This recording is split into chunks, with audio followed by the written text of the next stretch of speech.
भगवान श्री कृष्ण का जन्म केवल एक ऐतिहासिक घटना नहीं, बल्कि एक दिव्य लीला है, जो मानव समाज को सत्य, धर्म और भक्ति का मार्ग दिखाने के लिए हुई।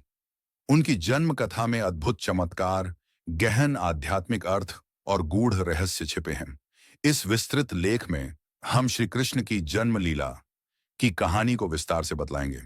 भगवान विष्णु ने जब देखा कि पृथ्वी पर अधर्म, पाप और अत्याचार बढ़ रहे हैं, तब उन्होंने पृथ्वी के भार को कम करने के लिए अवतार लेने का निश्चय किया।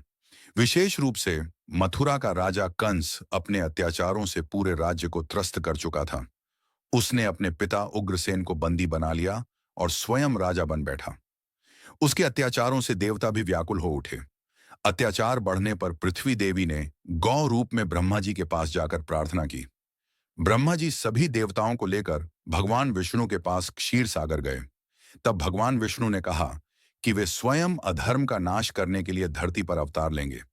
उन्होंने देवताओं से कहा कि वे भी यदुवंश में जन्म लें और उनकी लीलाओं में सहयोग दें। मथुरा के राजा उग्रसेन के पुत्र कंस को जब सिंहासन मिला, तो वह बहुत निर्दयी और क्रूर बन गया।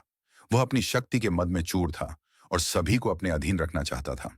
उसकी बहन देवकी का विवाह यादव कुल के वीर योद्धा वासुदेव से हुआ।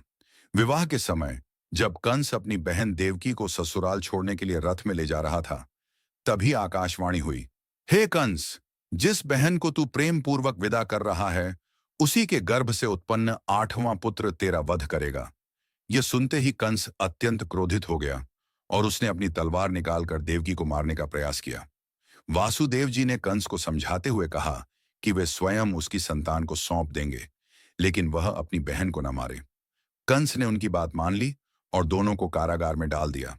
कंस ने अपनी बहन देवकी की पहली 6 संतानों को एक एक करके निर्दयता से मार डाला।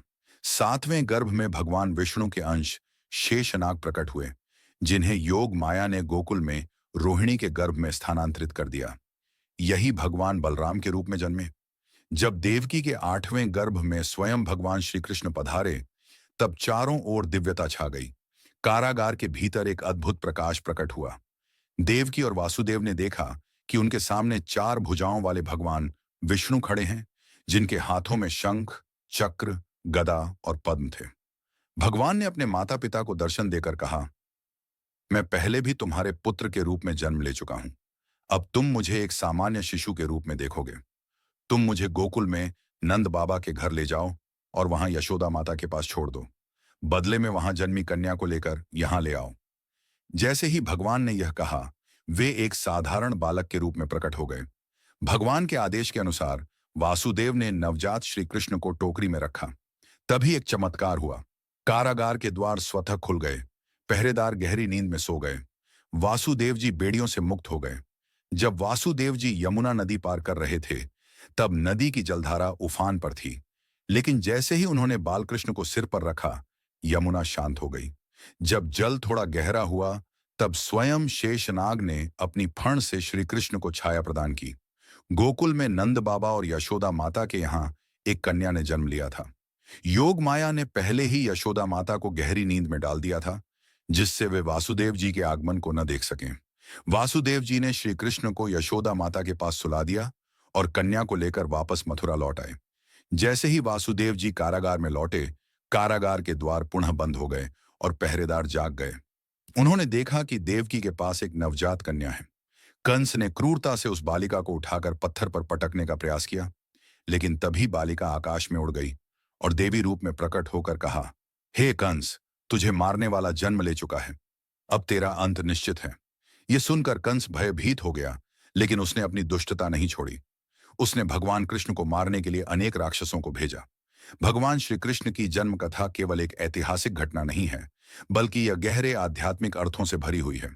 अधर्म पर धर्म की विजय। जब जब अधर्म बढ़ता है, तब तब भगवान अवतार लेते हैं। भक्ति और समर्पण का महत्व।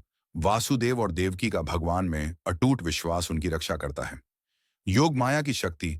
यह दिखाता है कि भगवान की माया से बड़ा कुछ नहीं। निष्काम कर्मयोग का संदेश।